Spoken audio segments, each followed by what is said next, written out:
ક્રમે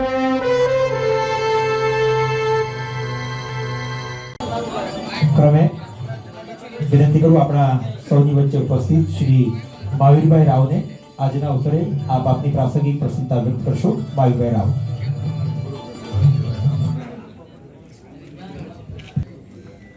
આદરણીય મંત્રી શ્રી પુરુષોત્તમભાઈ સોલંકી પ્રેરિત 103 ભાવનગર ગ્રામ્ય વિધાનસભાના આપણા સૌનો છેલ્લા 10-12 વર્ષથી ખભો બનીને આપણી વચ્ચે કામ કરી રહ્યા છે એવા આદરણીય દેવેશભાઈ, આદરણીય મેયરશ્રી અને સન્માનનીય મંચ અને આપ સૌ ભારતીય જનતા પુરુષોત્તમભાઈએ જેટલા લોકોએ અહીંથી કામ કર્યું છે મારા જેવા એ બધાનો અનુભવ રહ્યો છે. પંચાયતની ચૂંટણી જ્યારે આવે ત્યારે ઘણીવાર ઘણા ગામોમાં સરપંચશ્રીઓ વિશેષ તો કાંઈ નથી કહેવાનું, ભરતભાઈ ઘણી બધી વાતો કરી છે. અહીંથી ચૂંટણીનું જેમ રૂપ છે, આપણી પરંપરા પણ છે. આપણા અટલજી પણ કહેતા કે ભાજપનો કાર્યકર્તા કાં જીતે અને કાં શીખે છે, એ હારતો નથી કદી.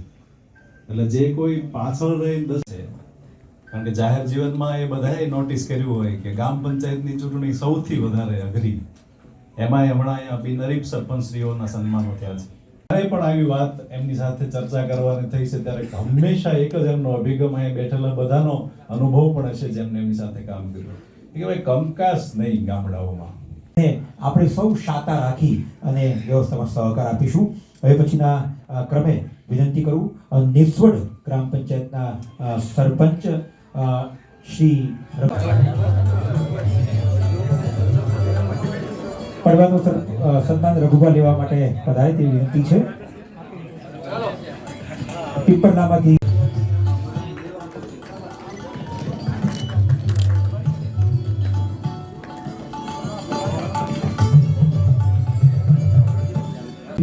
આપને વિનંતી કરીએ આપ પણ મંચ પર પધારી અને આપનું સન્માન પ્રાપ્ત કરશો. પડવા ગ્રામ પંચાયતના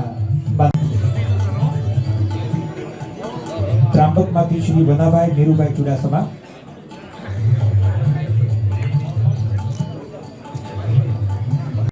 એટલે મારું પણ એ જ કહેવાનું છે, ચૂંટણીઓ પૂરી થઈ ગઈ છે, ઝાઝા ભાગની બિનહરીફ પણ થઈ છે, ક્યાંક ક્યાંક ઇલેક્શનો પણ થયા છે, ક્યાંક ક્યાંક કોઈ કાર્યકર્તા નાના મોટા મતે પાછળ રહી ગયો. નવા ગામના માન્ય સરપંચ શ્રી